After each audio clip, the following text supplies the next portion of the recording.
Bاسم, Piers. it's good to see you. It's good to see you too. Last time, obviously, we did it remotely.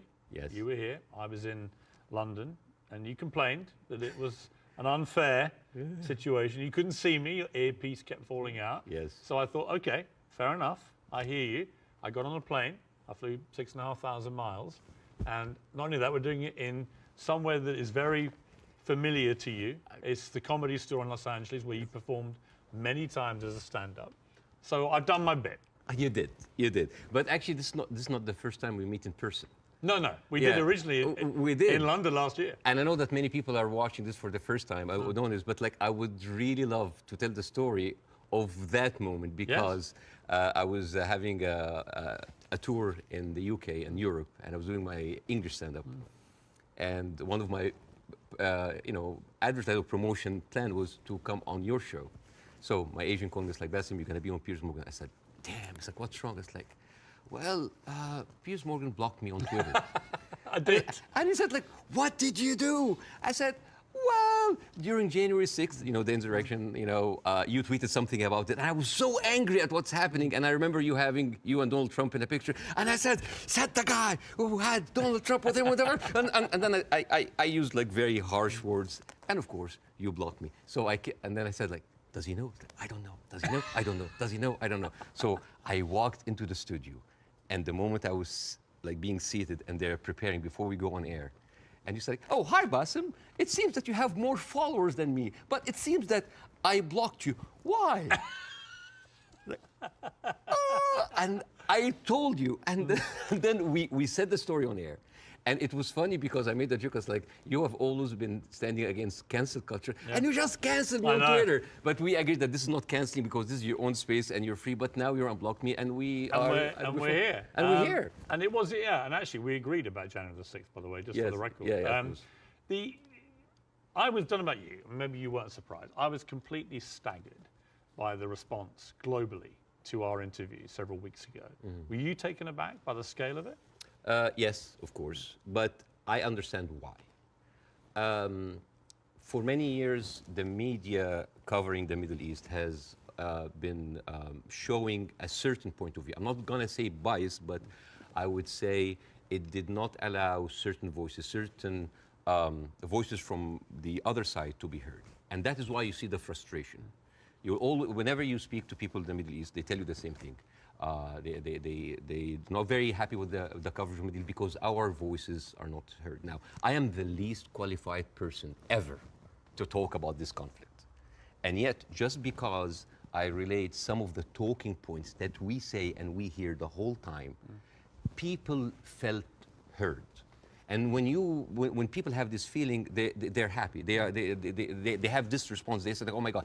For the first time, the West are actually hearing our point of view. Some of the point of view might not go well with other people, but at least we have a conversation. And I think that is the reason why people reacted that way.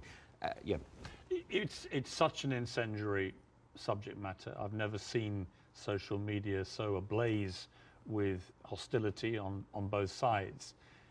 Did you actually, as well as enormous praise from the Arab world, did you also get criticized by some parts of the Arab world for not going perhaps hard enough? Oh, you didn't do that, you didn't do that. The thing is, this is like, you're damned if you do, you're damned if you don't. Right. If you don't speak up, why don't you speak up? If you speak up, you didn't speak up enough. If you're done, why are you if you speak up too much, oh, you're taking all the attention on you. And I love that fact because people always who accuse people of being the center of attention, they are actually not very happy that the attention is not on them. This is actually like a rule on social media. But yeah, there was a backlash, but there was also a backlash from the other side, which I mean, here and other comedy clubs, I worked with people from all kinds of different backgrounds, Jewish, Christians, Muslims, Arabs, atheists, all kinds of people. And there are a lot of people who went into my socials like, oh, so you're a terrorist sympathizer now, And I think it is important to have a nuanced, deep, interesting, intelligent conversation. A lot of people waiting for this are kind of like, yeah, Bاسم, bury Piers, show him. And this is the problem with the news today. The problem is the news today, it's not about the news anymore. It's about the people giving you the news. So it becomes a show, a circus. Two gladiators in the Colosseum, two pigs fighting in the mud.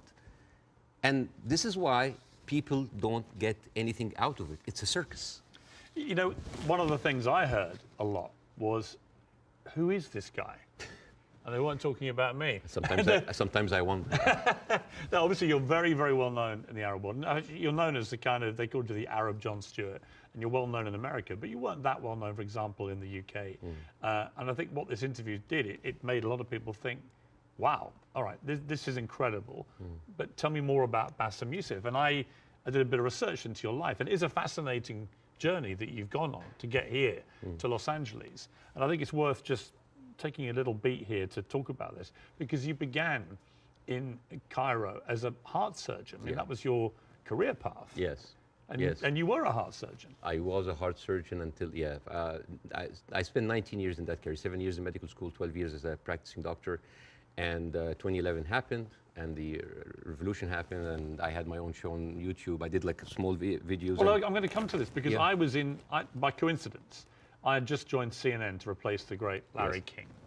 And I hadn't actually done any live show. I'd done a few weeks since I joined of taped interviews with big names, Donald Trump, Oprah Winfrey, things like that.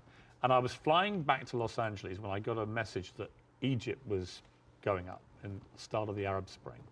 And I actually went to a studio very near here, about a mile down the road on Sunset, the CNN studio, the old Larry King studio. And I went live for the first time, and it was about the Arab Spring, and it was about what was happening in Egypt. And at the same time, you, in Egypt, were actually in Tahrir Square, helping wounded protesters, actually medically treating them. Yeah. Yeah, I mean, this was a kind of movement that inspired a lot of Egyptians. At the time, I was in the hospital, and a lot of people just had volunteered, and the nurses were just like giving us like supplies, go, go, go, and we were going there, and we were basically tending to the wounded, because it is, and it kind of gives you a different perspective when you see helpless, defenseless people who are not armed, who are being beaten by security forces, military forces, being shot, being, hurt. And all we can do is just like provide some medical attention. And it kind of gives you a perspective to see how humanity sometimes can show its most ugly face. And the suppression of free speech, freedom of expression. Yeah. The ability of people to say what they honestly feel about a situation. Yes. And the suppression of people's basic rights to freedom. Absolutely, yeah. And that kind of like taught me a lot, and inspired me to do the show. But well, you start. I mean, it's a crazy story, this, and I want to tell it, because you just decide to do 5-minute stuff on YouTube. Yeah. And you are expecting a few people to watch it. And then literally it just flies, and suddenly you're getting millions of people watching this. And very quickly, one of the big networks comes in, and then you're suddenly doing this stuff for 30 to 40 million people. Yeah. Like a third of the entire population of Egypt is tuning in to watch it. You're the biggest star of Egyptian television. Oh, please. But you were. Don't stop. I mean, what an extraordinary thing, though, for a heart surgeon to go from helping protesters medically in Tahrir Square at the start of the Arab Spring to within a year, you're the biggest star on Egyptian television. It's a crazy thing. It doesn't sound as glamorous as this. It felt horrible. Did it? Why? Oh yeah, overnight fame, this Scary. size, it's toxic, terrible, terrible. It corrupts. It goes into your soul, and it's not good. It's not. I actually didn't enjoy it.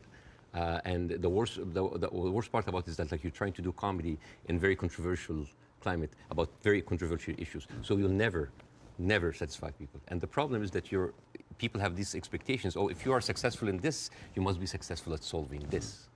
And when things are not solved, because politics, as you know, very difficult to solve, that expectation, this love turns into hate.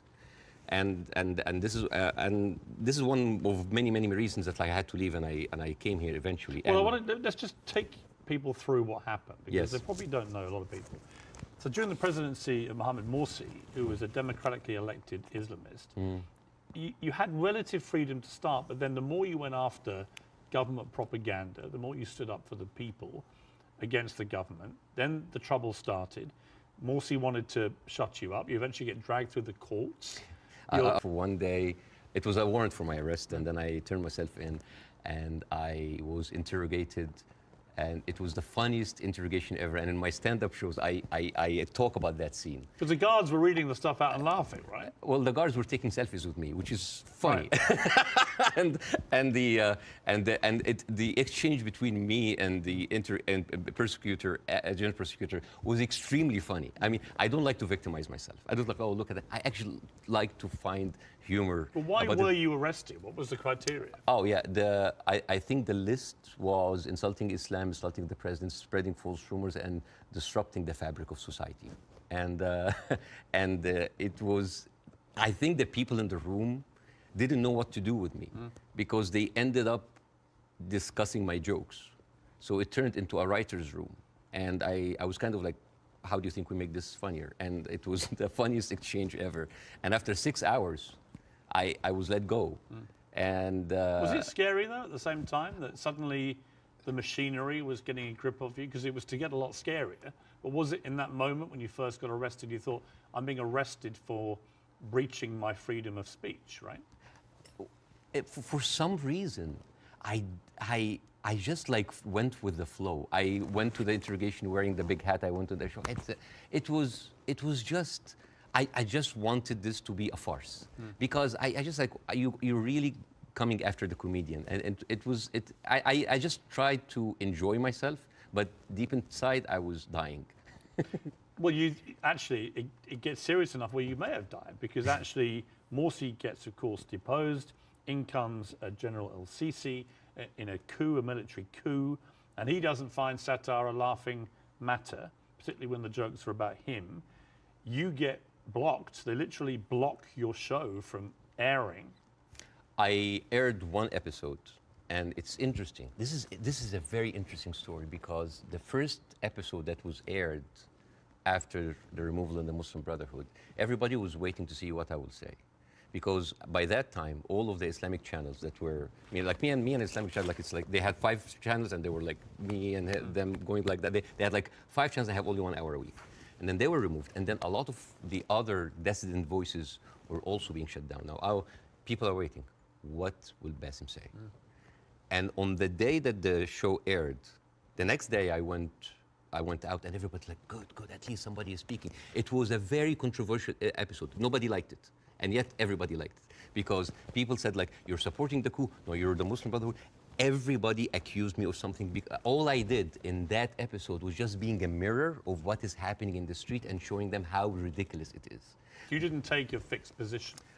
Well, my position, depending on what's your position? What did you intend your position to be? My position was to show the ridiculousness of how the people now was like, oh, we got rid of Islamic fascism, but we are heading towards another fascism. There was a song that I did that was very controversial. People, and it's very funny. The pro-Muslim Brotherhood thought that this is a disrespect to the people who died, and on the other side, the people said that this is a disrespect to the army. And when you manage to offend everybody, you know you're right. Yes. And then the people in the middle, it's like, oh, you weren't tough enough. And I was told, that's like, why didn't you go after? The ceiling of freedom just went down, and I was just like, it was very difficult. It is very difficult to go against an authority that was very popular at the time. And especially a military authority with a lot of experience of weaponizing these situations. Yeah. You had death threats. People would always choose, most of the time, they will always choose the military form rather than the religious form because they kind of like, at least they are not infringing on my personal freedom. Not yet. But you had threats on your life, didn't you? Oh, all the time. I don't talk about that because like I have been having death threats like never stopped since 2011. Never stopped. Have they continued since our last interview? Oh yeah, they never stopped. People threatening to kill you? All the time. Why? For what reason? Oh, for just saying something that they don't like. Oh, because you are against Egypt, you're against Islam, you're against our president, you're against God. It never stops. It never stops. It doesn't bother you? I mean, if you die, you die. You know? If you die, you die. I mean, since when, whatever, like, no bodyguards deflected a bullet. You know, maybe the guy who was with Ronald Reagan. But Yeah. I think it's like whatever. Even like at a certain point, I actually had like private security. And then I told them, I can't. I cannot live like that. If that's my destiny, if I die, I'll just die. You end up with your lawyer saying you've got to get out of here. You've got to get out of Egypt. It's Yeah. getting too dangerous. Yeah. Something bad's going to happen. You're going to Yeah. get arrested again and probably thrown in jail, or someone's going to try and kill you. And you flee to Dubai, and then you end up here in America. Yes. Was that always the plan, to eventually come to America, or was it expediency because of what happened? Well, it's funny that you said that because I visited the United States after the first year of my show. And a doctor that's there, an Egyptian doctor, has been there for a while. I said, listen, Bاسم, you are very visible in the media, and I think you can use that to apply for a green card as a special talent. And I did. And I said, like, I have like a huge show in Egypt. It's actually the criteria, because I have the same. Yeah. Is an alien of exceptional ability. Yes. Is what they call you. Yes, we're very Charmingly. Yes, we're very We're exceptionally able aliens. We are, but we're still aliens. Yeah, yeah. I know, it always makes me laugh. Like, you can come here, but you are an alien. You're an alien, but you're exceptional. Yeah. And I just applied for it, and I got it. I got the Time 100 that helped bolster my application. I said, maybe I'm not going to use it. And then when that happens, ooh, the green card came handy. So a lot of people think that I'm here on asylum. I'm not. It was just a strike of luck. You now do stand-up. You've done it for 5 years. And fascinatingly, you do some of it for an Arab audience. You have a whole show in Arabic and an English-speaking yes. version. Yes. And they're probably very different, right? Totally because different. Different sensibilities, different humor, Yeah. different crowds, Yes. different expectation. Yes. Well, the Arab audience come to my show. They expect that's going to be another version of my show that I did in Egypt. And I said, no, it's my personal story. And that when the Arabs come to my English shows, like they think it's like an English version of the shows. Like, no, it's a different story. Even then, this weekend, right before I met you, because of our interview, I sold out Arizona. Really? Yes. And I stood, and the first thing I said, like, who here came because of the Piers Morgan show? I was like, I was like, boy, you're gonna be disappointed because this is not about that. But isn't that amazing? I mean, Yeah. that shows the power of that interview. Yeah. Resonating even in Arizona here. Yeah, because I don't want to succeed just because of a trending moment of time. It is the same show that I've been working and perfecting, and like any stand-up comedian in the United States, your dream is what? Is to sell you special to platforms like Netflix or HBO, and you want to get there. Because for me, that was like a rebirth. Because I thought like everything was lost. I came here, I had nothing. As first 3-4 years, it was terrible. The first 2 years I was doing stand-up. Oh, I bombed hard. And I went home crying. I said, like, I'm not going to make it. And then suddenly I have already a tour. I mean, even before our show, I already had a set tour. And now I'm having like this ability of like talking to people with different languages, talking to all these different languages. The show that I did in Arizona had an incredible mix of Arabs and Americans. Amazing. And they came here and they completely, and there a lot of them came, they were Palestinians. And they came with like the Palestinian flags and the keffiyeh, and they thought, it's like, guys, it's like the way, laughter, being good at your job is in its way a way of resistance. Because when you laugh, when you show people that, hey, we have Arab people here, and they are, by the Arabs and Palestinians population in Arizona, one of the most established population in the United States. Arabs in the United States in general, they are like professionals, doctors, engineers, professors. Even the Uber drivers, they are probably were like an engineer or someone very established there, but he had to have like a step down in order to come here and survive. So, I mean, we hardly come find like illegal aliens here or people like came in that were not qualified. So, and this is the problem this is why the reason people were very happy with our interview, because because part of the hate on both sides is that we see the news from a different perspective. And people here see the news from another perspective. And everybody's like, why are those people reacting like this? Because they don't see what the other person sees. And I hope in that interview that we can bridge that gap. Yes.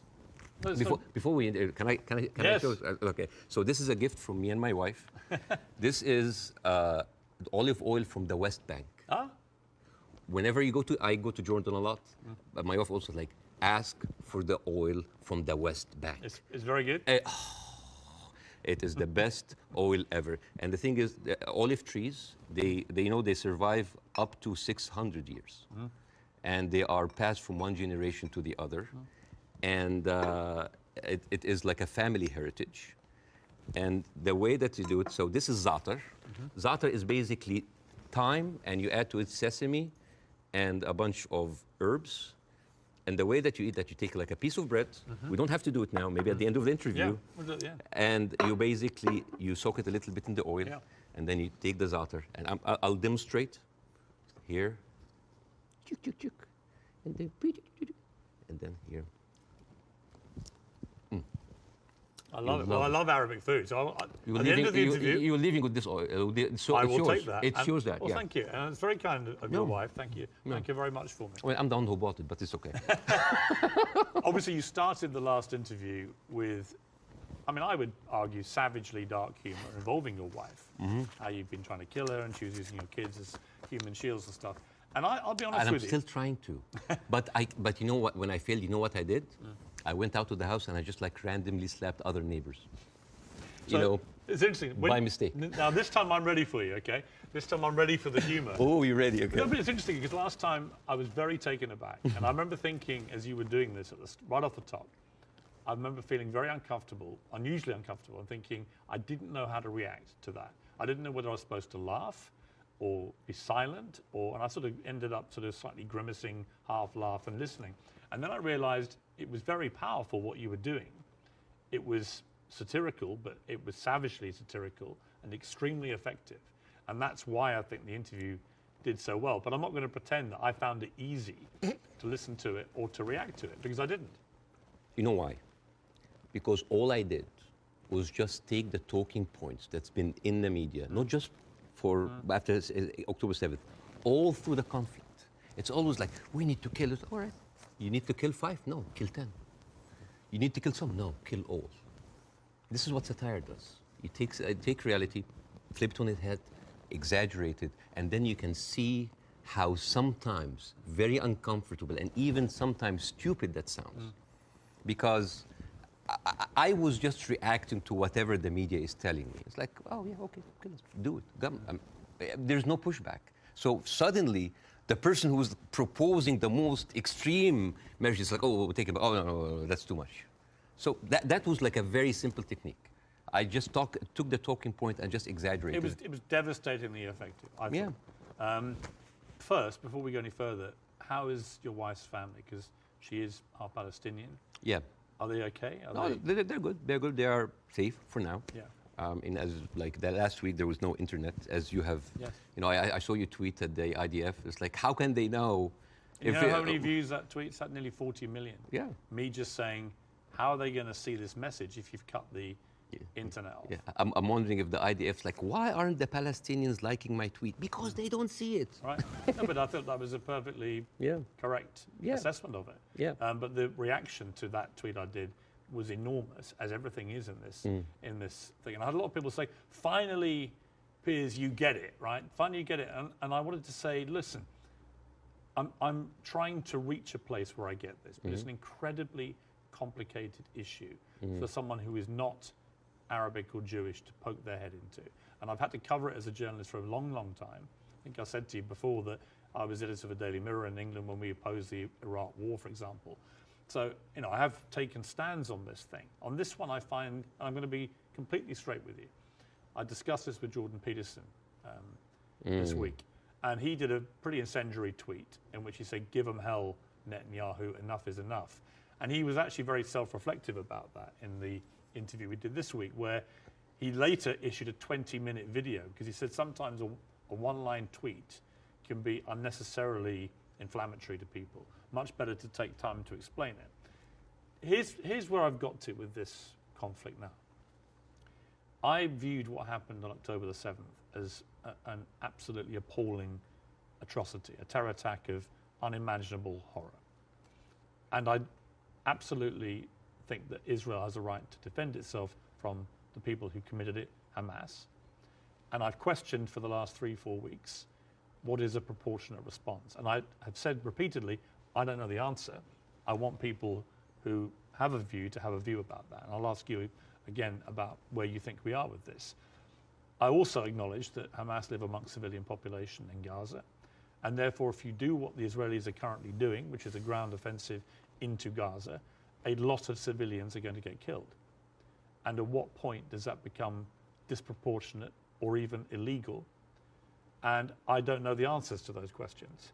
And I have a moral quandary because my instinct is to say that Israel has no choice but to respond to what happened in a very forceful manner. I understand why they want to eliminate Hamas altogether. I understand that if they feel they can, then perhaps we can move to a two-state solution or peace or whatever it may be, although I don't think Netanyahu will ever be the person to do that. But the moral question for me is, at what point does this become disproportionate? And when you see thousands of children being killed in Gaza, it fills me with utter horror. And then people say, well, do you condemn it? And I find it very easy to condemn Israel turning off the water, Israel turning off the power. I think it's ridiculous that Israel should have that power over millions of people who are not part of their country. I think it's terrible what's happening in the West Bank with the settlers. I think that the stuff there is completely easy to condemn. But can I, hand on heart, condemn Israel trying to destroy Hamas after what they did on October the 7th? That is where I'm struggling to find myself saying I condemn it, because I believe that they are right to try and destroy Hamas. Now, what do you feel about my moral quandary? Well, there's a lot of points, very a lot, and I think this will kind of like lay the ground rules for that interview. There is a whole thing about like, is it right to defend itself, the condemnation. First of all, let's start with condemnation. Yes. You want my opinion? Yes. Condemning Hamas or condemning Israel? Yes. Completely useless. Completely useless. Why? I condemn Hamas, you condemn Israel, interview is over. What happened? Nothing. It is just checkpoint, like morality checkpoints. But I've interviewed a lot of pro-Palestinians, for example, some of whom will immediately say, I unreservedly condemn the terror attacks of October the 7th, and then go on to criticize Israel. And I think that's a very, well, it's a position I can completely respect. Yeah. But I find it much harder to respect a pro-Palestinian guest on my show if they simply resolutely refuse to say that they can condemn the terror attacks. Yes. I find that less worthy of respect. But you see, this is the problem with the news. We go into the circular motion of the same answer. One thing that I have noticed, not just on the coverage of these events, the events before and before and before, every time this starts, people say, we don't know what's happening. It's a very complicated situation. Right. What is happening now? And for me, as a viewer, if a conflict that's been there for 75 years and the media with all this technology has been covering it and we hear the same exact words, we don't know what's happening. It's complicated. It's a very complex, that is a failure of the media apparatus. That is the failure to themselves and for the audience, because why every time this happens, it seems like it is happening from point zero. And I think to help understand that, I will get to the October 7th. I will get to the condemnation. I will get to the self-defense. But I think maybe we can do, we have like all the time in the world, and we can discuss, this interview could be a bookmark, landmark for maybe looking at that conflict in a deeper way that nobody had gone there before. We had the views, we have people waiting. Yes. You know, as I said, I'm the least qualified to discuss that, but it's an opportunity to use it. I'm not massively well qualified myself. Yeah, both of us. Look at us. I'm an Irish Catholic. I mean, look at us. Yeah, two privileged people. One white white wannabe, discussing the most complex conflict of our history. But I want to start in a totally different area. I want to start with anti-Semitism. Yes. I think it's an important issue. Yes. I think there is a rise of anti-Semitism in the world, and I think there is. This is very dangerous. And I, as a Muslim, who has been through events where there were terrorist attacks somewhere, and that reflects on us, I can completely feel that. Since what happened, I had text messages from the Jewish friends. Are you okay? Are wife's family okay? And I was texting them. Are you okay?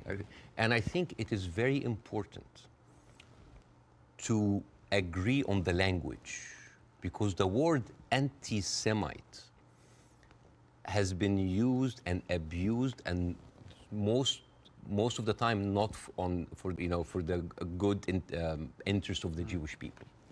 Because the first 2 days of the coverage, I watched the news, and there was a lot of protest that was led by Jewish Voice for Peace, and they were led by people who opposed the Israeli attack on the civilians.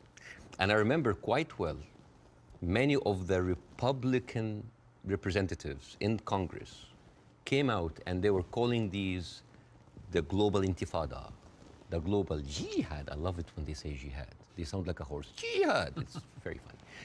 Or they say, like, these are, and I quote, Iranian-backed jihadists. And I said, wait a minute, but most of those people are Jewish. Those people who took over the Capitol, the same people who took over Central Station in New York, which is known as the biggest civil disobedience event in America in the last 2 decades, they were all Jewish. And then I find Nikki Haley saying anti-Zionism equals anti-Semitism. And then I remember, it's like, oh, Jewish people in America are saddened by the fact that they are not citizens of America or citizens of the world, but they are citizens of Israel, and they have to back Israel in whatever they do. And these are not my words. These are the words of Jon Stewart. He went down and he said it's very, very important to divide these two. And what is very, very interesting... Would you compare that, on that specific point, to the way that people try and say all Palestinians are responsible and accountable for what Hamas do? Yes, yeah. In other words, I think you can be very critical of Israeli government and their policies and Benjamin Netanyahu and the politicians, but that doesn't mean that you have to take that criticism to innocent Israelis who may have exactly the same criticism themselves. And this is why it is very important to have these kind of discussions, because the saddest thing that I saw is the people that were in so much support of Israel are anti-Semite themselves. MTG, Marjorie Taylor Greene, you know, she said, like, oh, I send my aides, and they took pictures of the protesters. Basically, she's surveilling protesters. And Marjorie Taylor Greene is very known for a very famous post in 2018 where she blamed the California fires on a Jewish space laser gun. Do you remember that? Do you remember that? I was just like, oh, they were burned because Jewish investors, Rothschild and Feinstein, anything that ends with Stein, because that, of course, sounds Jewish. They put a satellite and shooting laser beams to... And not just her. You have Steve Skoulas, thank you so much. He is now the Speaker of the House, and he has been invited before for an organization that was funded by David Duke, the founder of the KKK. You have Kevin McCarthy, who is the former minority speaker, leader of the Republican Party in the House, and he accused Jewish billionaires of rigging the midterm. So how come those people are accusing us of anti-Semites? So here's the thing. So let's go to the equation that Nikki Haley put on Twitter. Anti-Zionism equals anti-Semitism. No, it is true. People who hate Jews, they're also anti-Zionists. It is true. And you could be someone who hate Zionists, who don't like Zionism, and you are Semite. You could even be Jewish. And guess what? You could be a Zionist, like those people, supporting Israel, and at the same time you hate the Jews, because the chant, Jews will not replace us, these echoed in Charlottesville. It did not echo in Gaza. I mean, in Gaza they say worse stuff in between the bombing, on their downtime. And these are the same people who are seen with Nick Fuentes, with Stephen Bannon. And you know what's most interesting? Trump had him for dinner at Mar-a-Lago. And all of those people are buddies with Benjamin Netanyahu. So how does this work? How does this work? And you know the people who speak against this, like Jon Stewart, like Bernie Sanders, like Naomi Klein, what do they call these people? What do they call them? Self-hating Jews. And you know what else now they call them? They call them capos. Capos. You know what's capos? Capos, basically these were the Jewish inmate in Auschwitz that were forced by the Nazis to stand as guards on their own inmates. You see how degrading this is. And this is the way to shut down conversation. Anti-Semite, Islamophobe, you hate America, you hate the military, you hate Egypt, war on Christmas. This is how you shut an environment that does not allow disagreement is not an environment made for Let me growth. a- It's an okay. environment made for control. Let me ask you this. Say, take the student protests in Yes, America, sir. at universities. I have no problem instinctively with students protesting. It's actually part of the DNA of being a student, right? But I do have a problem with two things. One, the protests that happened almost immediately after October the 7th, within hours, which were clearly, deeply, deliberately inflammatory and hurtful to Jewish people. Secondly, I have a real problem with the students who were beaming direct pro-Hamas slogans onto buildings on campuses in America. You know, I'm all for free speech, and I really am. The whole show is predicated on that. But not to the point where you see Jewish students barricaded into libraries because a mob is descending on them. There is a distinction to me between people who are obviously overtly, I mean, there was a professor at Cornell University who was literally seen in public shouting how exhilarated he felt by the attacks of October the 7th. He still hasn't been fired, that guy. I think that crosses a line. Do you? Yeah, I do not like this way. I mean, I can understand why, but I don't condone it. I would never, because you have to understand these people, again, I'm not supporting them. I just want to make sure about two things. The reason that I started with anti-Semitism, because I wanted to make sure to clear any confusion that when I speak about Israel, I'm speaking about Israel. Yes. When I speak about Jewish people, I'm speaking about Jewish people. Yes. When I speak about my Zionists, I'm speaking about Zionists. It was very, because No, I think it was very powerful that you did that. Yeah, I have and to be careful. That's the first thing you did, because I think it's really important. Yeah, but at the same time, when I tell you why does that happen, it doesn't mean that I condone it. There's a difference between explanation and justification. Those people who are exhilarated, the way that they see, this is the same reason why people were so happy about the interview. What do they see? They see Israel as a criminal state who is killing their people, and in the same time, they are supported by the international community and America.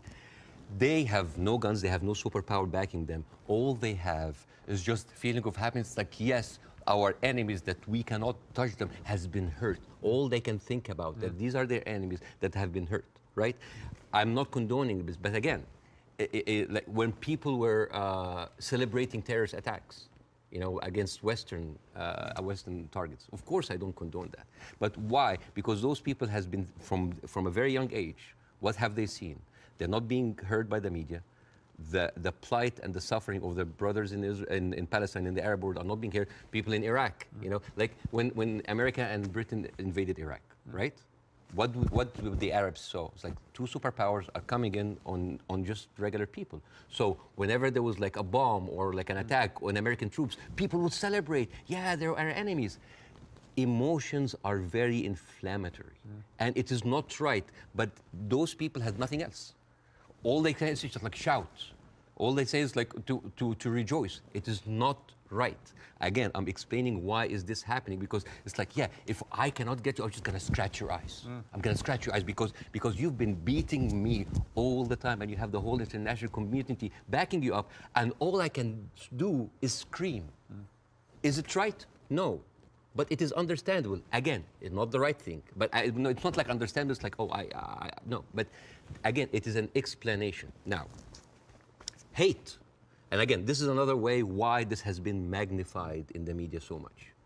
What does the Western audience see? They see people rejoicing for the death of innocent civilians in Israel. This is what have the Arabs seen for years on the Arab world. For example, if you look up Sidrot cinema, this is in 2014 when Israel was bombing Gaza as usual, and the Israelis in the Sidrot, the kibbutz or the settlement, they went on a hill and they had popcorn and they had drinks and they were like watching the show and they were cheering with every rocket coming down. This is what we see.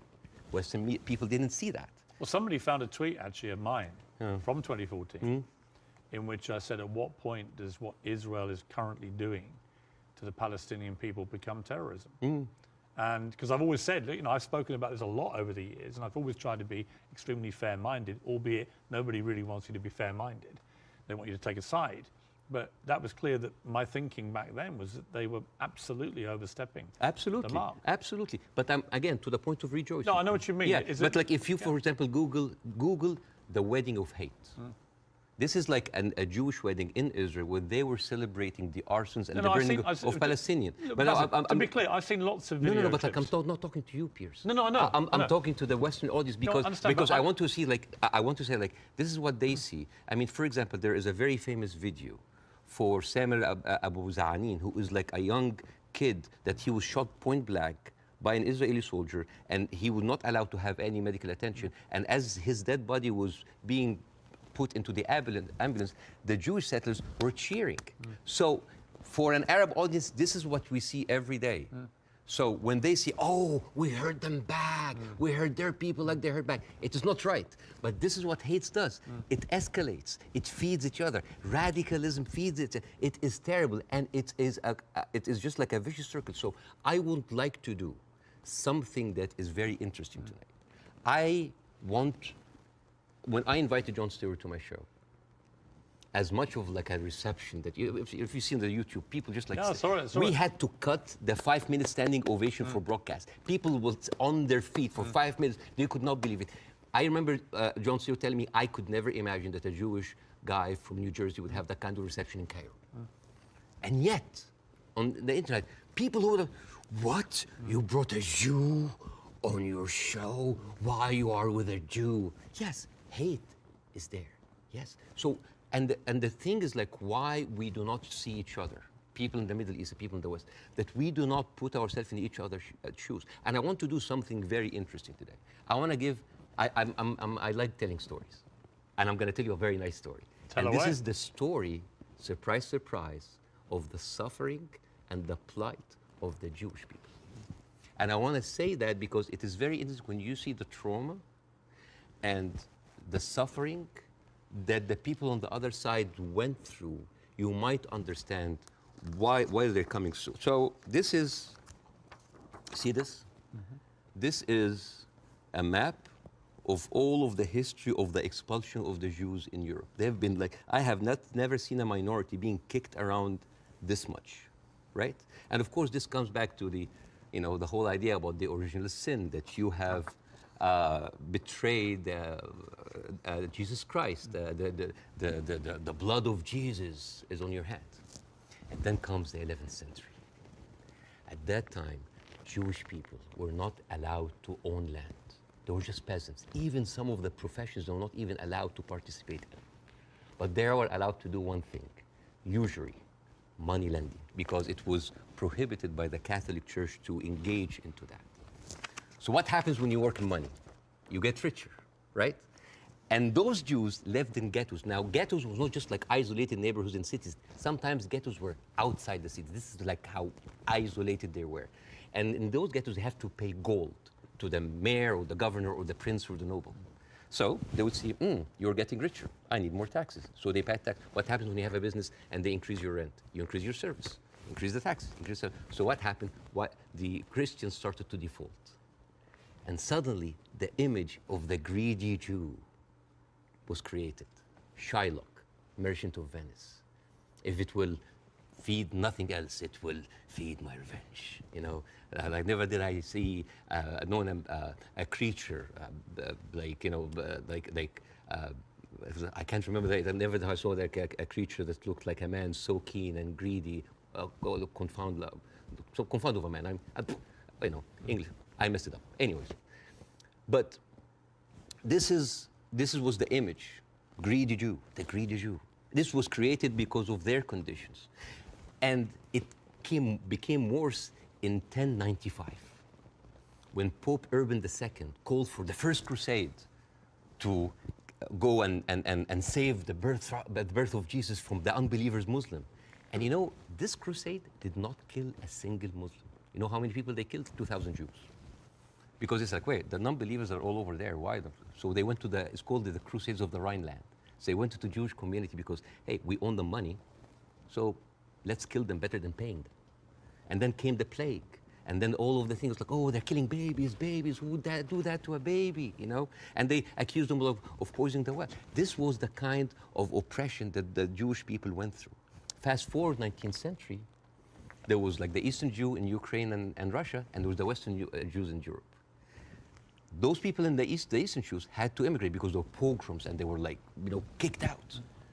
And at a certain point, the people in the West, especially in England, it's like, there are too many Jews. We need a solution. The solution for what? For the Jewish problem. So it's like we need to get rid of them. And you know what? Palestine was not even in the A list. Palestine was in the B list because England proposed 6,000 square miles in Uganda for the Jews, 1903. And the reason why Palestine was not on the list, that it was objected by a lot of rabbis that said, like, it's a promised land, but only when the Messiah comes. But there were other options: Argentina, South Africa, Uganda, Madagascar. And eventually they said, all right, let's do Palestine. So they went to Palestine in 1914. There was 700,000 people living in Palestine, 3% were Jewish. 1917, Balfour Declaration. Arthur Balfour, he called the Jewish people in England that they are alien and hostile race. And the thing is, the only Jewish member of the parliament, of the English parliament, Lord Montenegro, he objects, like, these are British citizens, we should not kick them out. So they pushed them, but it was not going fast enough. Came the Nazis. And then it was not about the solution anymore. It was the end losing, the final solution by Hitler, because he needed an answer for the Jewish question, the Judefrage. And then, as you see, the Holocaust happened, the most orchestrated, industrialized, horrible genocide in our modern time. 6 million Jews died. So it accelerated, and they went. First of all, they left Eastern Europe, and they went to West Europe, and they went to America, and they were turned down, and they were pushed towards Palestine. So by 1948, right before the declaration of the State of Israel, there were 2 million people living there. Only 30% of them was Jews. So the whole idea of like a land without a people to a people without a land, it was a marketing thing. They were already Palestinians. So suddenly, from our perspective, the Jewish problem is not a Jewish problem, is not a Middle Eastern problem, is not an Arab problem, it is a European problem. It was pushed on us together with the guilt because now we are the anti-Semite. Now we are the Jewish hater. And not just that, they took land. So people look at this like, why are we even, we had a lot of refugees coming in. And during that, there was a lot of, as you know, Zionist militia, the Aragon, the Haganah, all of these people were killing Palestinians. The famous massacre of Deir Yassin. You're talking about the atrocities of October 7th, it's horrible. But in the Arab mind, there is Deir Yassin, where there is an incredible movie called Tantoura, Tantoura, where the Israeli members of those militias, they talk about the atrocities that they did, including opening up the pregnant women's bellies and having bets if the boy inside is a boy or a girl. It is one of the most horrific, and they talk about it, some talk about with regret, and some talk about with pleasure. We did that, right? So you have even King David. I think your Prime Minister, Mr. Sunak, was there. And if I was British, I would question this. Because as you know, King David was bombed by the Aragon militias. 91 British soldiers died. I don't know, if I was British, how come my Prime Minister would have the nerve to stay in that hotel? I mean, you know, the ghost of the 91 British soldiers, that must be haunting for them, you see? So when you see all of that, and you see that suddenly, overnight, 1948, there were 1.5 million Palestinians, half of them, 3/4 of them were overnight pushed into refugees. Yeah. And this is why it's called the Nakba, the catastrophe. So now we have all of this building up into the minds. And suddenly this was like a conflict, a hate, a problem that we didn't have to do anything with. This was basically pushed on us by the Europeans. You see? So this is why it is important to say that. And I'm not saying that just like, oh, let's wipe out the state of Israel, let's like push them in the sea. No, but it's important when you talk about the conflict, that you talk about the root causes, right? No, there was like a vibrant Palestinian culture happening over there. And right now they are erasing this culture. Suddenly I'm thinking of like Israeli feta cheese, Israeli hummus. Oh, that's an insult. Israeli hummus. Come on. I mean, take the land, but leave the hummus, man. I mean, come on. I mean, that's not fair. You are someone who's always spoken against culture, cancel culture. Right now, a whole culture is cancelled. Let me ask you this. Jonathan Friedland is a top Jewish journalist for the Guardian newspaper. He wrote a very interesting column last week in which he said, at the root of all this, you could argue you have two sets of people with just cause, and they believe passionately in their just cause. And he was sort of advising people not to take sides unless you really understand the history. Would you agree with that? Would you agree that both sides have legitimate just cause? Not with the methodology that's, basically you've given an extremely detailed analysis of the build-up to what happened in 48. To me, it's pretty clear 700, 800,000 Palestinians were displaced from their homes, and it should never have happened. And that has been absolutely, I think, the root cause for so much resentment. But can you, at the heart of this debate, agree with Jonathan that you could argue there's just cause on both sides? There is a cause on both sides, but I'm walking on a tightrope here because I'm not a Palestinian. Yeah. But from the Palestinian point of view, there's a lot of people. I mean, there are 2.2 million people living in Gaza. There are 3.5 million people living in the West Bank. There is 350,000 people living in East Jerusalem, and there is like 6 or 7 million people living outside. Those people, the Palestinians that were pushed out, they do not have the right to go back. Right now, if you meet Palestinians, you'll see them wearing a necklace with a key. That key is their house that they were kicked out from in Yafa and Haifa. You know, like my wife's family comes from Ramla, which is 50 miles from Gaza. And according to the law, those people have absolutely no right to go back. Even if you are a Palestinian with an American passport, they give you hell in order to go in. And yet, a Jewish person born anywhere in the world, born in Poland, born in Ukraine, no question asked, he can jump on a plane, land in Israel, and get the Israeli citizen and take a house that most probably belonged to a Palestinian. So it is not just like it is an ongoing injustice that has been happening. Now, I mean, where would you criticize, if you're being fair-minded, where would you criticize from 48 onwards the behavior of the Arab side? Well, put yourself in the Arab side. At 1948, you constituted 70% of the population. Suddenly, the UN is giving you 48% of the land, right? Not just that, I mean, the Arab regimes, because they did terribly, and see, this is the thing, like, Arab nationalism at the height of these people feed on each other. You know, because it's very, very important to have a problem. Oh, it's Israel. And then for Israel, oh, it's the Palestinian. It's a very good distraction. I mean, sometimes I feel that like the Palestinian cause is very useful for both sides to stay there as attention because it's always a way to reflect. But, and this is a very important question because in the mind of the Western audience, they always thought of the Palestinian resistance or the Palestinian side as like Islamic, as militant. No. As a matter of fact, some of the early suicide bombers were female Christian Palestinians because they, like the RIA, you know, they were fighting for a land. The whole idea of Islamization of the whole cause came very later. As a matter of fact, you will find this very interesting because when I saw this, I did not believe it. This, you know, the Fatah movement, which is the PLO, the Fatah. This was their slogan. Can you see? You see there's a crescent, a cross, and a menorah. And they say unitary, democratic, non-sectarian. So basically in the 1960s, Fatah were basically marijuana-smoking, tree-hugger hippies. And yet that didn't work, right?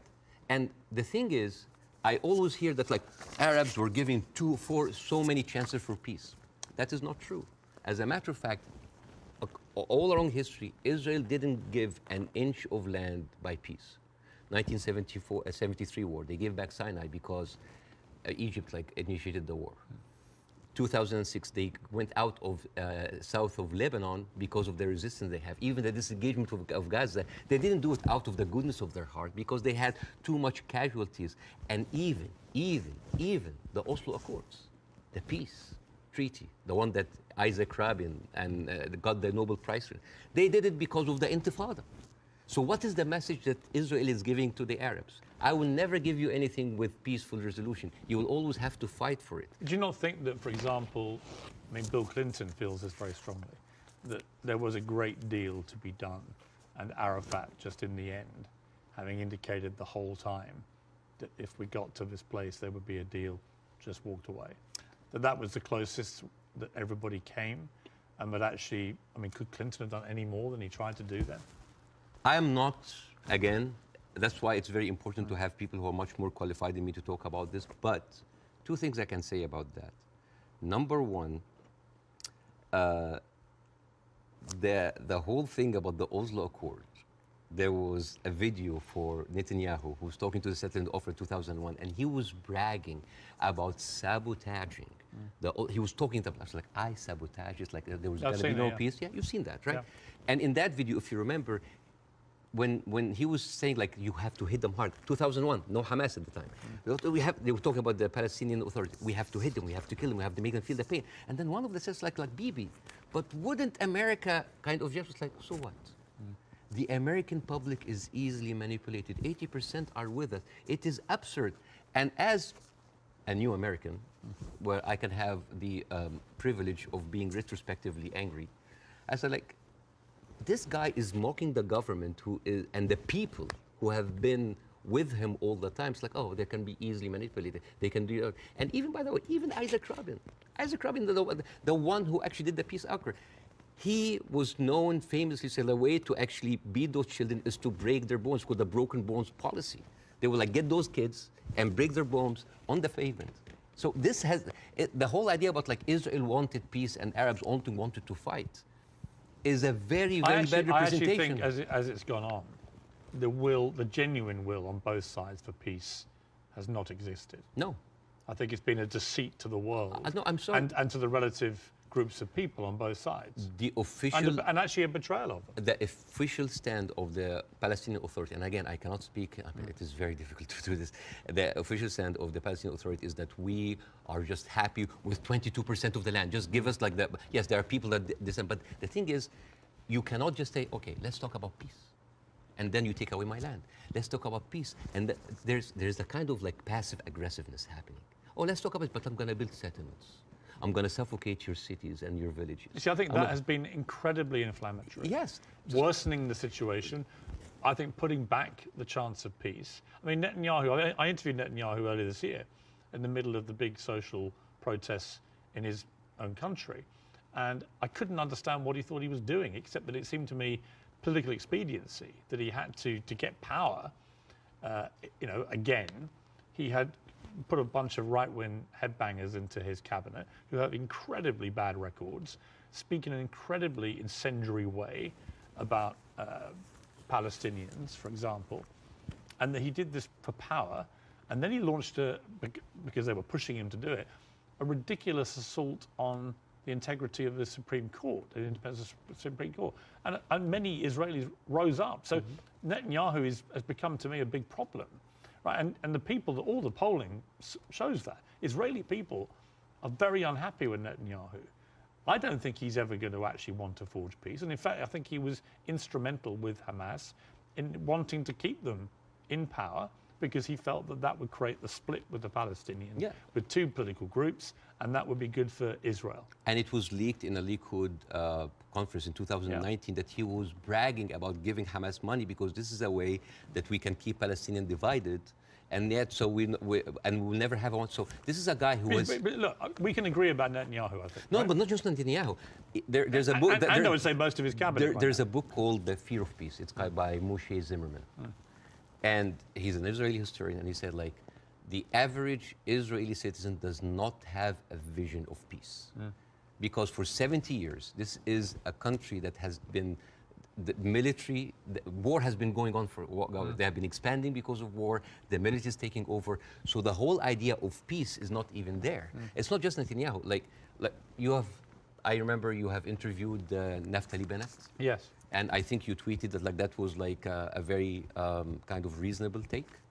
Yeah. I don't think I said reasonable. No. Yeah. But like this Naftali, he went after Queen Rania, and he called up shame on Queen Rania. No, I didn't say reasonable. I just said this. I did a fire emoji. Yeah. Yeah. I just said that what he was saying. Yeah. I mean, I was going to ask you about Queen Rania, and let's ask about since you've raised it, because Queen Rania accused the West of a glaring double standard. She said, "This is the first time in modern history there's such human suffering, and the world is not even calling for a ceasefire. So the silence is deafening, and to many in our region, it makes the Western world complicit." Now, other people said, well, okay, if you feel that strongly, why aren't you taking in any Palestinians? Why is Egypt not taking Palestinians? Why does the Arab world want to constantly attack Israel without actually offering any place to go for the Palestinians? And what do you say to that? That is exactly what Israel wants.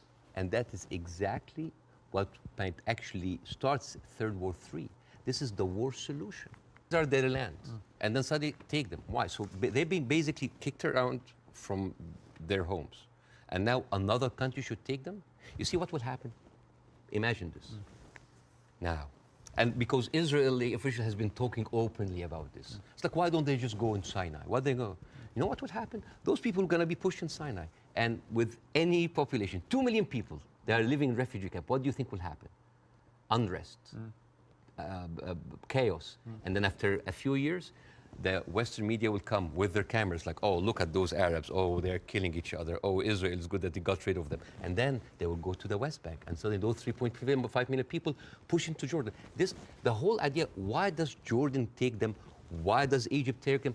The same question. Europe has 44 countries. Why don't they take Israel? America has 50 states. Why don't they give them Florida? I mean, we seem to complain about Florida the whole time. Why don't they just like give Israel? The whole idea was like, oh, you're Arabs, you're all the same. No, no, no. Because what will happen then? So Israel will move into Jordan? That's like, oh, Saudi, why don't you take the Jordanian? So this is not a solution. This is not a solution. Bاسم, I hear you. I'm not taking a position the other way. Let me ask you directly. But I want to say something about what Queen Radia said. Okay. The whole idea about like the West. Yeah. I think that in 3 weeks, Israel morally corrupted the West like no other. I think the West will have a lot of time to recover because for years, the West has been telling us, oh, look, we're liberal. We're all about human rights. All are equal. Adopt our values. And then suddenly, well, you don't want to even to cease. We don't want to even tell Israel to stop. And suddenly we woke up and we found McDonald's are giving free meals to the Israeli because like nothing will make you feel better after killing a bunch of Palestinian kids than a happy meal. So let me ask you this. They have a toy. So this brings me to Hamas, okay? So what Israel will say, because they say it to me every time they come on the program, whoever from Ehud Barak to Natalie Bennett, whoever it may be, they say, look, we suffered such a catastrophic terror attack on October the 7th that we have decided we are going to get rid of Hamas. There are 40,000 or so Hamas terrorists in their eyes who need to be got rid of. And I do believe they're terrorists. Only terrorists can commit the kind of act of terrorism we saw. So can we, on that point, can we agree on that? Do you believe Hamas is a terror group? It is classified by America as I'm not a big fan of Hamas, and they are a militant group. That does like stuff that... Are they terrorists, do you think? Yeah. Cool. Okay. So we agree on this. So you have 40,000 of them living in Gaza amongst the civilian population. If Israel has decided to eliminate a terror group, Hamas, as the world did with ISIS, for example, and I think there are a lot of parallels given the way they behaved on October the 7th to ISIS, how do you do it? How do you do it if you don't do it the way Israel is currently trying to do it? Exactly not the way that Israel does it, because if you have one of the most advanced military powers in the world, and it takes you 3 weeks, 9,000 Palestinian civilian death, 21,000 injured. As we are talking right now, Israel just bombed Jabalia, which is a known refugee camp. This is not self-defense. You know, like one of the most questions, like, does Israel have the right to defend itself? This is a no-value question. This is a no-value question. Well, I would ask a different point. I would say, not only do they have a right to defend themselves, which every country would after a terror attack, right? But they actually have a duty and responsibility to their population to try and stop that happening again to them. They've been doing... And I do understand, and I agree with that. Yeah, but here's the thing. If it takes you all of that time, all of these civilians, to take out a few hundred guerrilla fighters... We don't know how many of the people... A few thousand. We don't know. It doesn't matter. Yeah, but Bاسم, you don't know and I don't know. We don't know, but right? like... We don't even know if the casualty numbers are correct because they're all coming from Hamas. And we should believe Israel? No, not necessarily, no. No, I don't believe either side. But here's my problem with Israel. But here's my point. I don't think we should assume that we know these statistics are correct. I don't think we should assume we know exactly how many children are being killed. We do know a lot have been killed. So the moral argument remains the same, but we don't know how many Hamas terrorists have been killed in the last 3 weeks. We just don't know, do we? So basically, we're dealing with a very incompetent military force that has been sucking America dry for years, and then they cannot do the job. But how else do they get rid of Hamas? Not like that.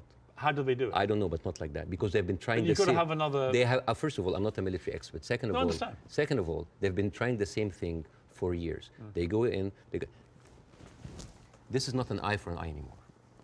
This is an eye, a limb, a life, a house, a neighborhood, a whole population for an eye. They don't see. I mean, your friend Ben Shapiro that you particularly despise. Oh, I love Ben Shapiro. He's very smart. Oh, yeah, but you've been very critical of him, and that's fair enough. I'm sure he would be of you. But when I asked him about proportion, he said I don't care about a proportionate response. So let's kill civilians as Hamas did this, so we are going to get rid of Hamas. But it's not in his eyes. It wasn't eye for an eye, tooth for a tooth. It was this group of terrorists did this, and we are now going to rid the world of these terrorists. And this is very important to look at things in context.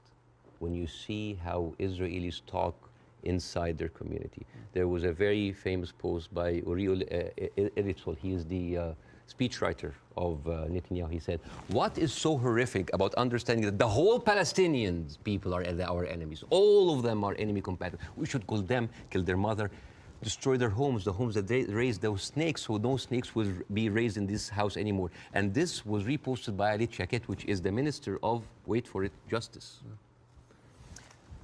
It's not about Hamas anymore. It is not about Hamas. They can tell you it's about Hamas, but it's not about Hamas. It is basically, they have said it many times, Piers. This is a way to kind of push them into Sinai. This is not about eradicating Hamas. This ship has sailed. I am sorry, but anybody who still believes that this is about Hamas is stupid, because I don't agree with that. Really? No, because I think. But why there? I'll tell you why I don't agree. There are like 100 people. I think any country that suffered the kind of terror attack that Israel suffered, with the kind of death toll that occurred that day, 1,500 plus people, grandmothers, kids, young women being raped, kidnapped, beheaded, it's been reported, and so on. Well, you can raise an eyebrow. I mean, they found a young woman's skull, right? But what about the babies that were beheaded? Well, there was a report, and you and I had this discussion on air. You falsely quoted me, and I wanted to clarify that with you in person. You thought I'd said that 40 babies had been beheaded. So what did you say? I never said that. What did you say? I said it's been reported that 40 babies were killed, some of whom had been beheaded. That's what I said. Yeah. Totally different. Yeah. There's a very different. Well, it is different. Yes. Do you accept it? English is a second language, so they're different things. Of course, yes. Between saying 40 babies have been beheaded and 40 babies have been reported to have been killed, including some where are those beheaded babies? Well, apparently journalists are being shown utterly horrific footage. This comes to a very important question about credibility. Again, I'm not condoning what happened in October, but I'm not a journalist. But as a journalist, wouldn't you take anything that an authority would say with a grain of thought? Yes. Especially if this authority have a long history of lying. And I'm just going to give a few examples. 1996, they bombed Kana. It's a refugee camp. They killed 106 people. Despite that they knew it's a refugee camp. They said, oh, maybe it's a one-time off. 2006, they bombed Kana again. 2014, they killed 2 teenagers at a checkpoint. They denied, as usual, but CNN was there. So they said, we have to say it. 2018, they killed a medic, a Palestinian medic, and they fabricated a video showing that it's someone else, that he was a human shield. And then can I just finish that? I do want to respond. And then 2010, they killed Ahmed Oraikat, denied it, then said, it's okay, it's us. 2021, they bombed the media office in Hamas. It's not us, but no, I'm sorry. And then 11th May 2022, Shireen Abu Akleh, a reporter, your colleague, she's Palestinian, American citizen, she was shot in the head. And they provided forensic evidence and even a doctor's video that it was not them, it was Islamic Jihad. How can I expect to believe this regime, especially if the president of Israel comes down with this ridiculous thing? Have you seen that? No. He said, okay. This was reported by Sky News, and it was the funniest thing I've seen so much. This was a Colin Powell moment, but like the cheap edition. Mr. Herzog said, Isaac Herzog, it's like, we have found evidence on one of the terrorists, a manual to create chemical bombs.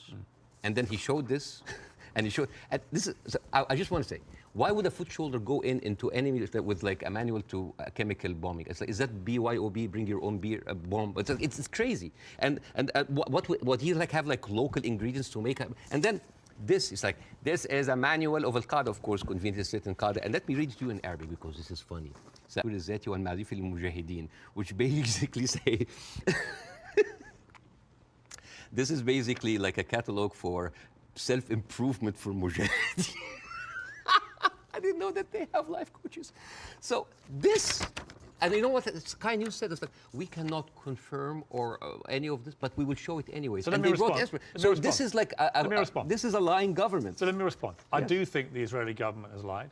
All the time. Right? I do think they've lied. I'm not going to dispute that. I do think they've been caught lying. I do think they've said things that turned out not to be true. I also think that 2 weeks ago, a hospital was bombed. Yes. And it was immediately... Who do you think did it? Well, I'm going to tell you what I think. Hamas immediately tell the world it was an Israeli airstrike and that 500 people were killed and that the hospital had been destroyed. And then as the next couple of days go by, the hospital is relatively undamaged. The car park was obliterated. Many fewer people than 500 were killed. How many people died? We don't know, because actually we're reliant on the Palestinian Health Authority, which is Hamas in Gaza, for the figures. So we don't know the number, but a lot fewer people died, it would appear, than the like 500. 100? We don't know. 50? Either way, it's appalling, but it may not have been anywhere near as appalling as was first said by Hamas. But here's the point. Most independent studies of what happened have concluded that it was almost certainly a militant stroke terror group inside Gaza, and they fired a rocket which landed in the hospital car park. In other words, it wasn't an Israeli airstrike. So I have an issue with that, because for 3 days before the attack, the priest and the patriarch of the hospital, because it's called the Baptist hospital, said that they have received multiple warning from Israel that they're going to hit the hospital.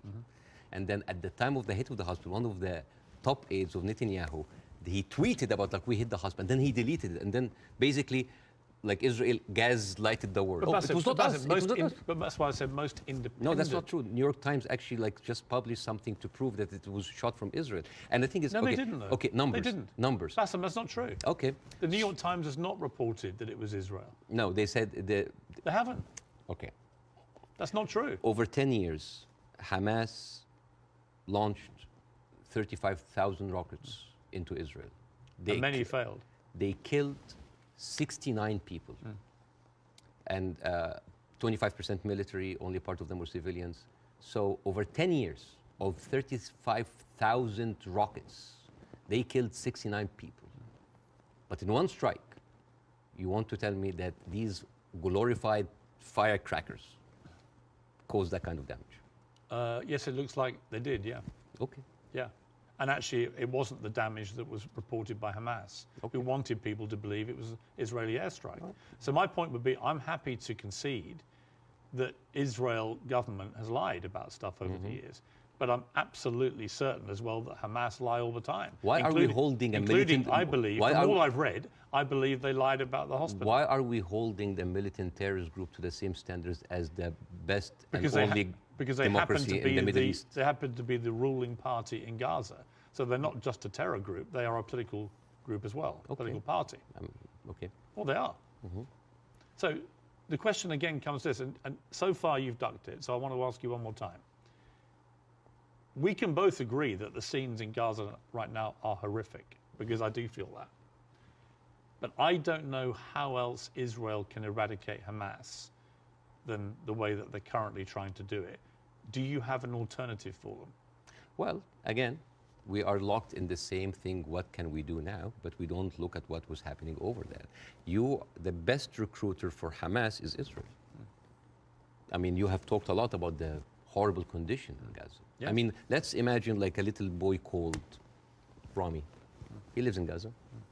You know, he have a horrible life, but like, you know, it's not that bad. I know he has a cousin in the West Bank. He's living a good life. He wake up in the morning and he found out that he was kidnapped by 3 settlers. He was burned alive by kerosene and he was forced to drink the kerosene. His name was Muhammad Abu Khudaira. That settlers did that to him in 2016. So, all right, you know what? I'm just going to leave.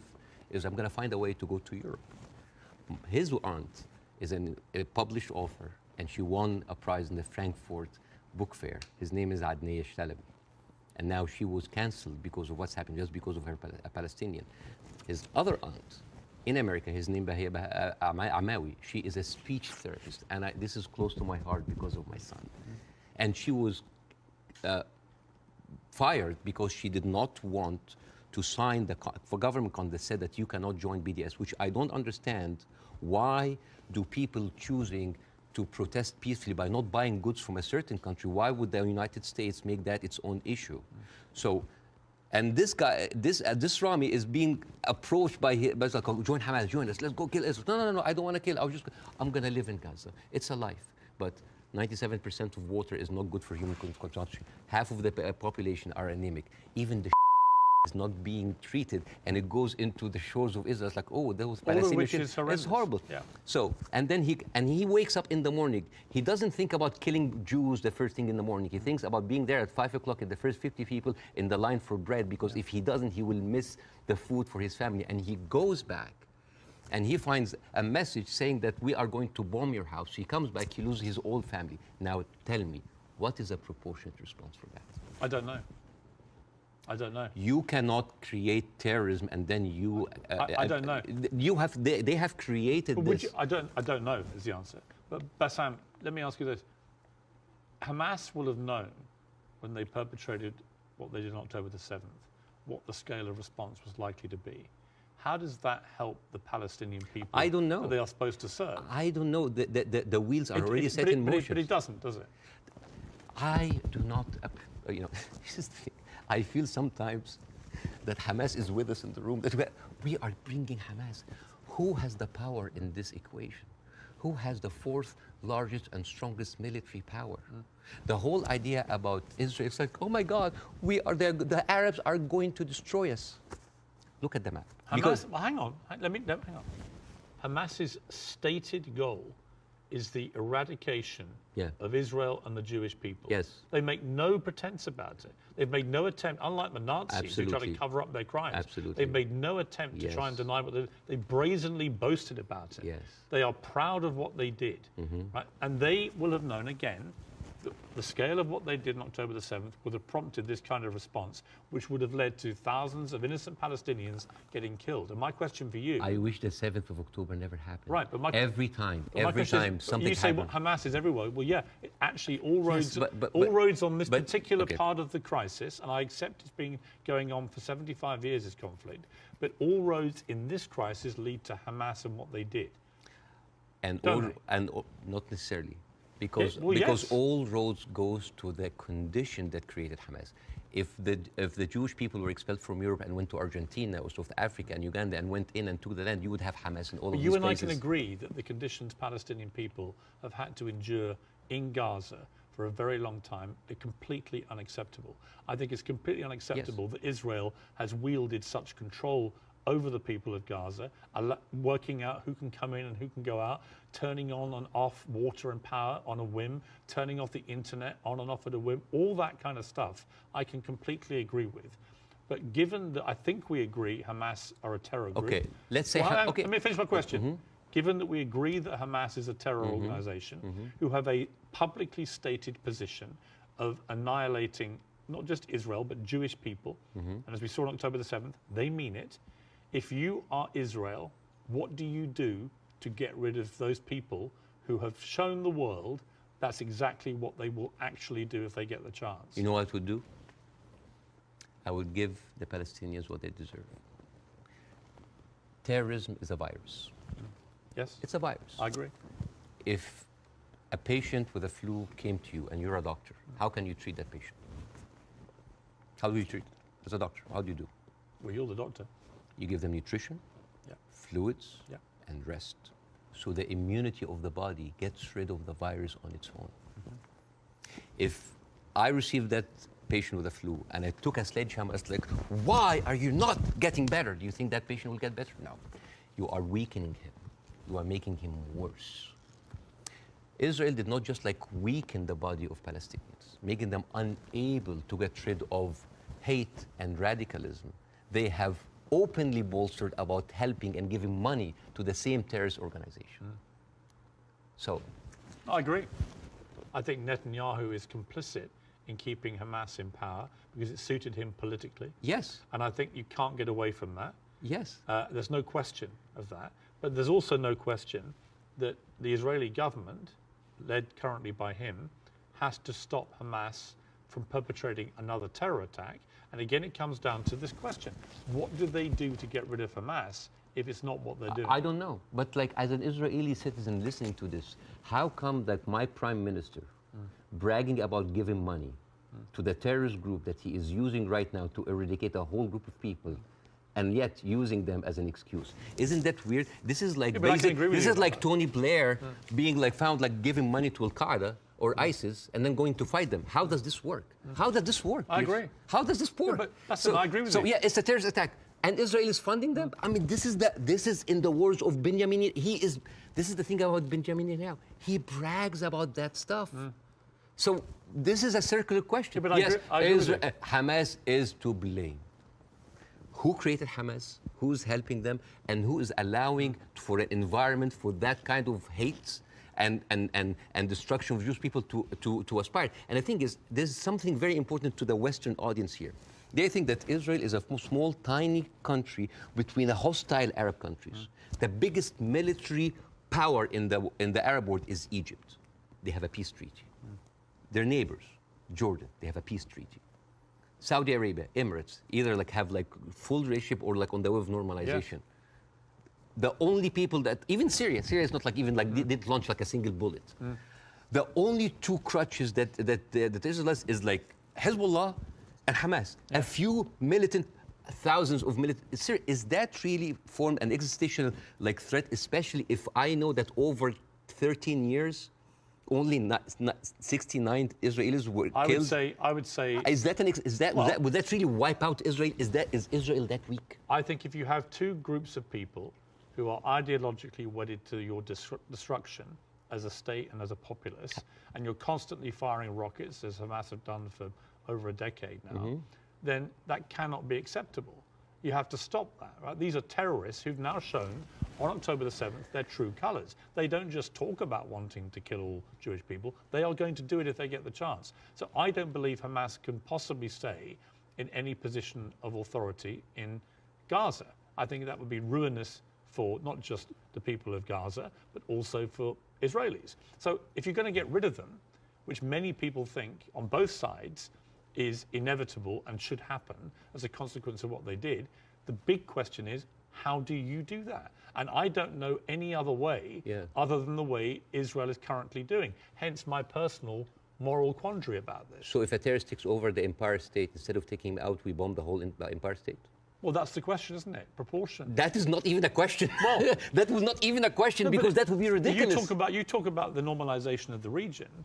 I mean, the theory that I most buy into, supported by recent, I think, Wall Street Journal reporting that hundreds of Hamas terrorists had gone to Iran for training before this attack. Okay. It had obviously been very carefully organized, and so that is, I think, highly likely. But if you're Iran and you're looking at all this normalization and you're looking at Saudi Arabia being next, this is your worst nightmare. So a perfect time to commit an atrocity like this through your proxy of Hamas. Again, I'm not a political expert to know what is the background, but let me tell you. It's a likely theory. Is Hamas justified? Is all of the horrible conditions that Palestinians are living in, is that a justification for Hamas doing what they did in October 7th? Good. Do you think so? Of course not. Right. So we're agreed. No, of course. So let me ask you the question a different way. There is no justification what Israel is doing now. No Hamas, no terrorist attack justifies this. Well, because you have been there. No, but you have been there. You have stood against the Iraq war. Yes. And that is too much. Yeah, but here's the difference. You are killing a whole population. No, here's the difference. I didn't stand against them for that reason. I stood against the Iraq war because I did not believe we had seen evidence that Saddam Hussein had weapons of mass destruction. So we were fighting a war against a country and a despotic leader which had nothing to do with 9/11, as they were trying to claim. It was actually a lie perpetrated on the world, and the consequences were disastrous. 1 million people died. Over 150 British troops died. My brother served in Iraq and could have been one of them. You know, the whole thing was a fiasco, a deadly fiasco. It led to the rise of ISIS and all the hell that came with that. So, you know, yes, absolutely, I fought that campaign against that war, and I wish I'd been successful. But the singular difference here is no one is disputing, least of all the Hamas themselves, that they perpetrated this attack. And I believe Israel has a fundamental right and a duty to defend its people from them doing it again. So if we can agree on that as a principle of a country that's had that kind of attack and how you deal with it, the question then becomes, how do you eradicate the people who did it? And I just think, given the intense nature of the way the population exists in Gaza, very, very large numbers of people in confined places, and that is in itself unacceptable, and I will agree with you about all of that, and that has to be fixed longer term. But actually, if Hamas are everywhere there amongst these people, I just don't see any alternative to what they're doing. And I'm very happy to consider one. But I don't think you have one either. So if the Iraqis were actually, there was evidence that they were behind 9/11, would that still be okay to kill a million Iraqis? We have a parallel, which is Afghanistan. And in fact, I would say, but that raises a different question.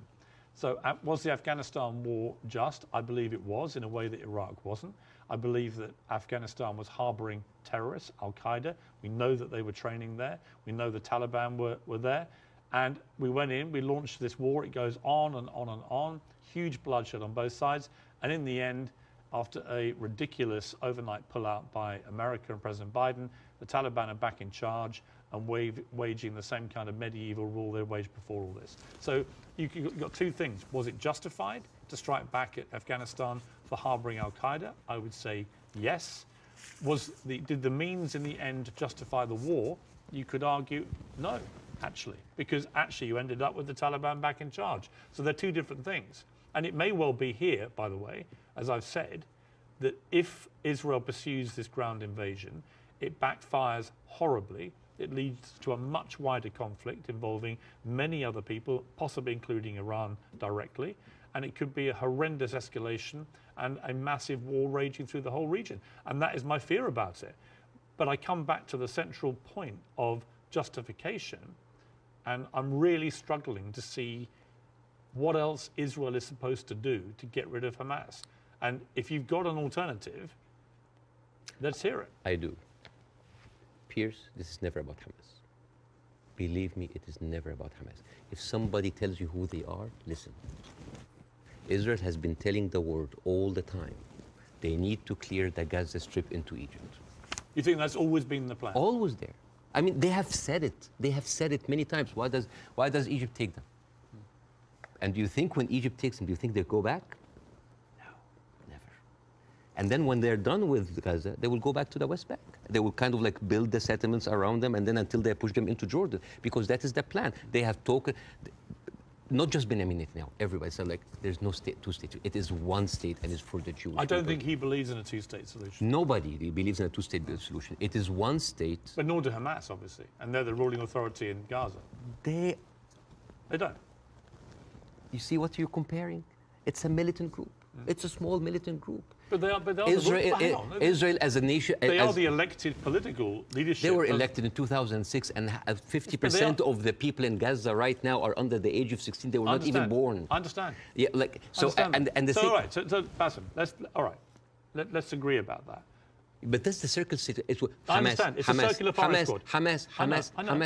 I know. But okay, let's move forward. Oh yeah. Let's assume somehow we get to a place, possibly at the instigation of countries like Saudi Arabia and others getting directly involved, where you get to a place where Hamas are removed, and I don't quite see how that happens without enormous further bloodshed, but let's assume they get removed. Let's assume that Netanyahu is removed from office, which I think is highly likely just from the fury of his own people about what they see as the defensive and security failings, plus his attack on the Supreme Court already causing huge polarization. Let's assume we get new leadership in both places. Could there still be peace? Could there still be a two-state solution? No. It can never happen. No, because Israel have already shown it's not about Netanyahu.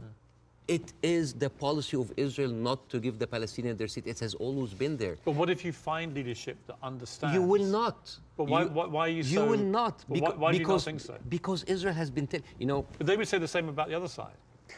And I remember... Who has the power? Let me give you a parallel. Obama in his book... Let me give you a parallel. Okay. Let me give you a parallel. Northern Ireland, okay?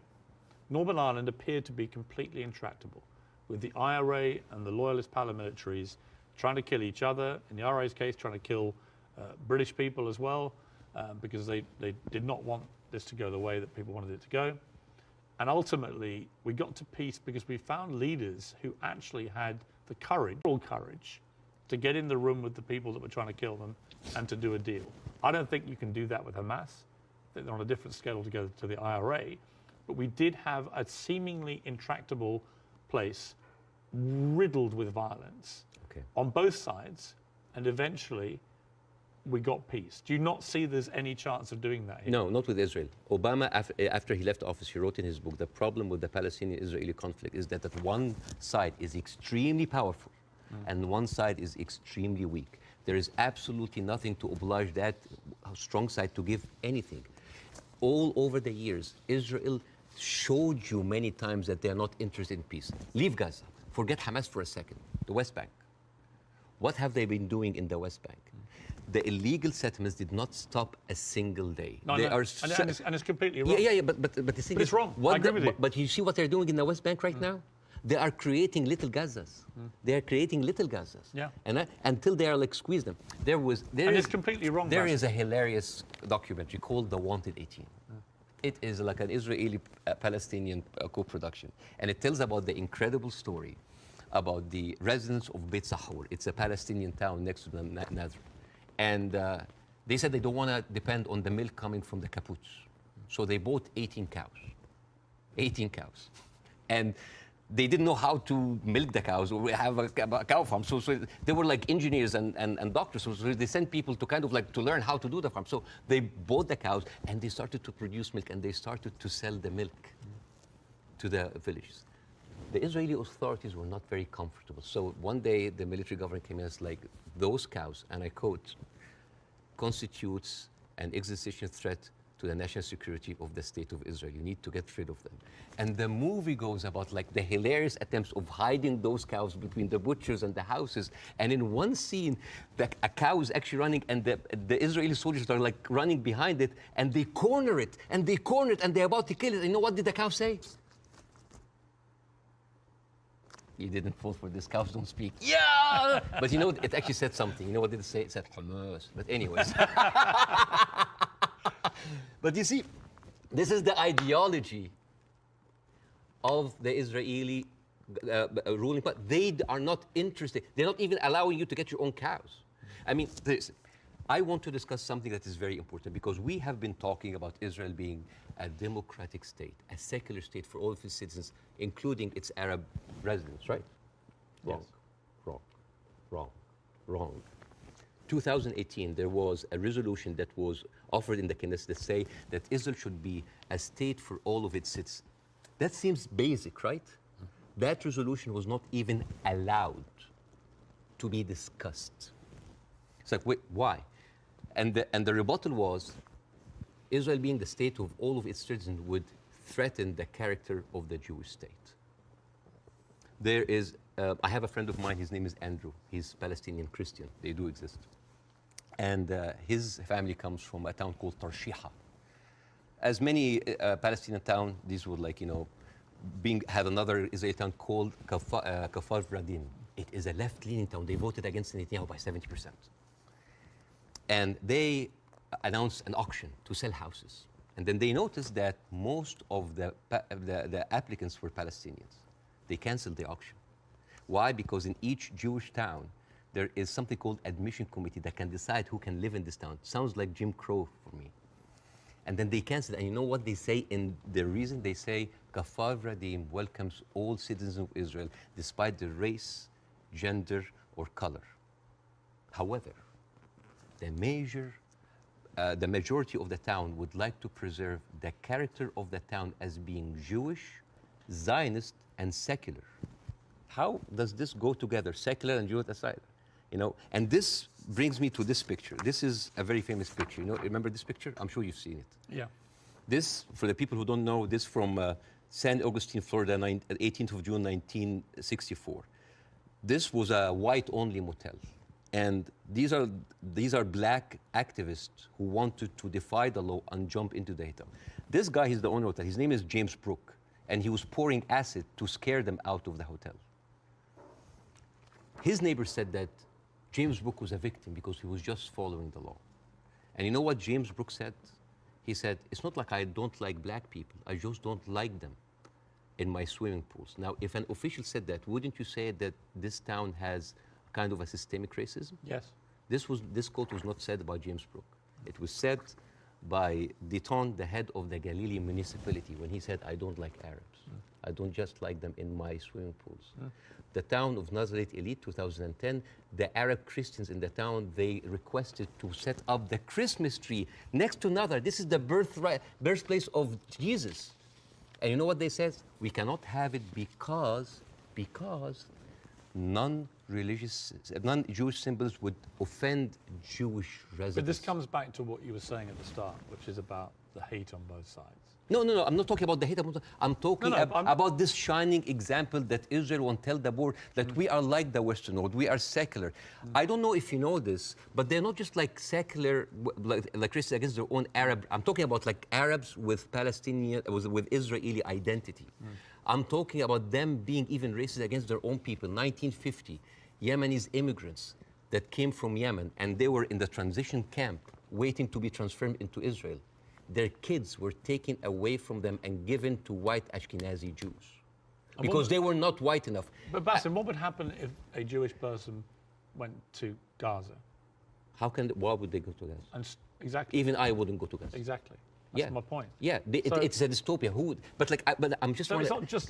You're raising points about Israel, making out that somehow they're as bad or worse. No. But what's going on there? Hamas has ruled over the Palestinians in the most oppressive way imaginable. Absolutely, but you know what? Hamas never claimed that they are the only democracy in the region. They never claimed that they are secular. They never said that they adopt Western tradition. And they definitely, they did not use that lie in order to carpet bomb a whole country. Okay. Now here, I want to say one example. And I'm going to leave you. All right.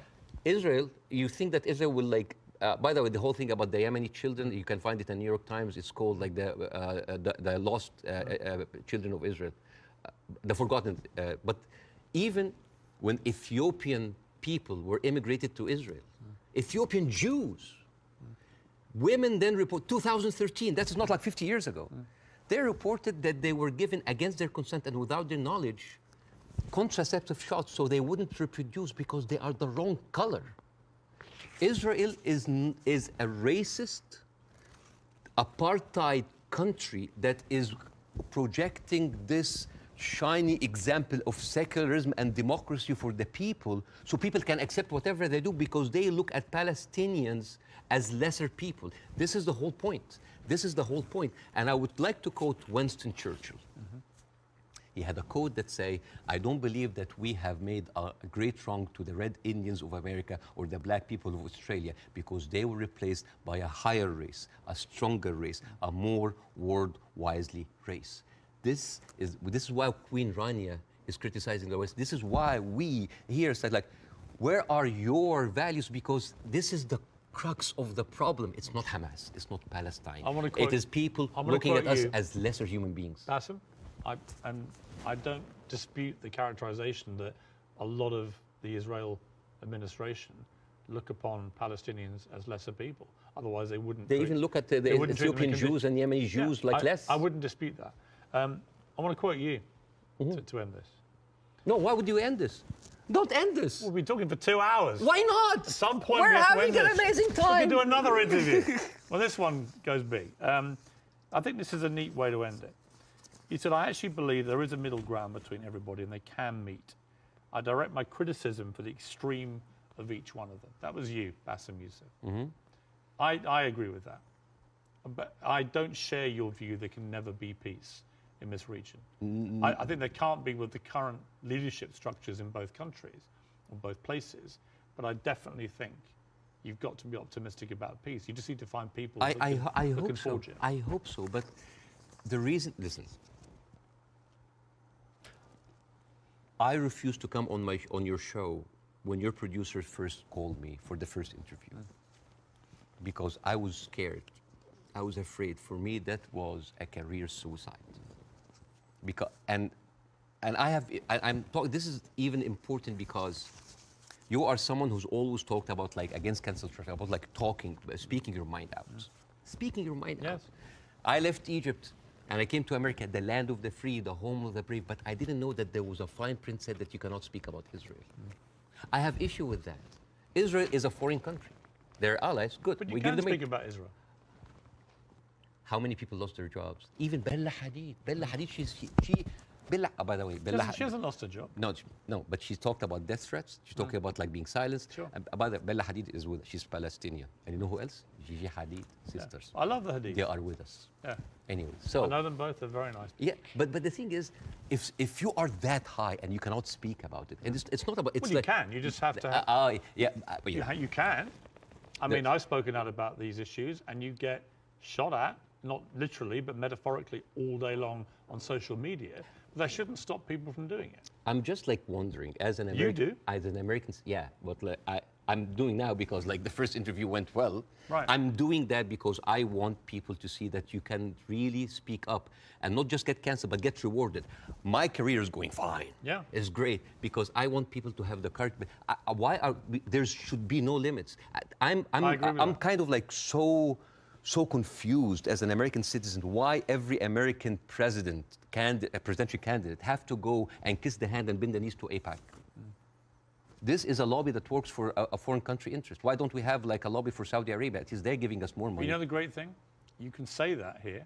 Yes. You couldn't say it in Egypt. That's why you're living here. Yes, but again, a lot of people feel the burn, the heat whenever they come down. If I was an American, I'd be going, oh, all right, Basim, all right, we'll take the criticism because you can do that in this country. And I'm happy. When you criticize the government in your own country, yeah, they drove you out. Yes, and that's why I came to America, to play the white man's game, to actually to pass this acquired white privilege to my children. But the problem it's not just a country of white people. But here's the problem. And the white man's game, the game in America is not a white man's game. It's a game that actually has a democracy and believes in freedom of speech. But there are dog whistles everywhere. You're not going to be put in jail for this interview. Or I can lose my career and I can lose jobs, and you know that. You could in Egypt, you could. No, here you can't. In Egypt, they arrested you. Here you can't. And they threatened you, and you would have probably ended up in prison or dead. Here, a lot of people lost their jobs because they spoke up. It depends what they say. Of course, but again, if you're Kanye West and you spew anti-Semitic garbage, I'm not. You're going to lose.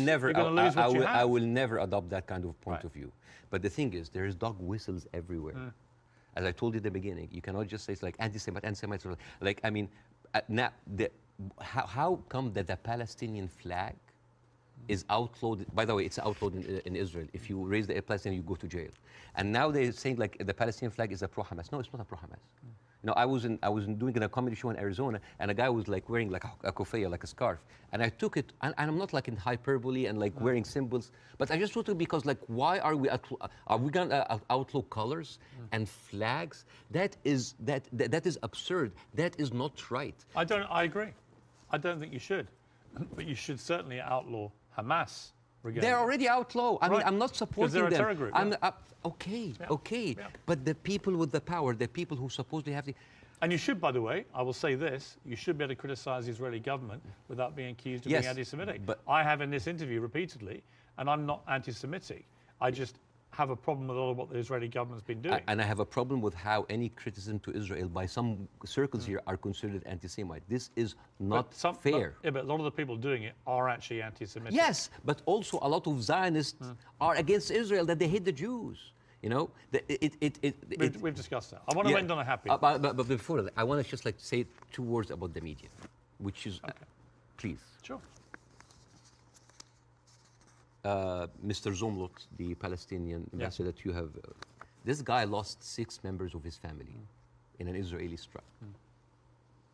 And when he went on like some British news thing, he sat down and the lady told him, it's like, we are very sorry for your personal fun. I'm sure you don't condemn the killing of Israeli civilians. What? In the same moment. There's another girl like called Yara Eid. She was like on Sky News. And the girl was like crying, like, I lost 30 members of my family, 17 of them are children, I lost my best friend. And then, What did you think would happen forget about empathy. I think a lot of people... What about manners? Well, I think you have to start... I've said this repeatedly. You have to start from a place of humanity. You have to look at what happened on October the 7th and feel utterly outraged and disgusted for the loss of human life. Yeah. And you also have to feel that for what's happening in Gaza to innocent people. But and if you can't feel both for both sets of people, both sets of innocent people being killed, if you can't feel a sense of despair and horror over their deaths, you don't have any humanity. Believe me, Piers, it's not really about that.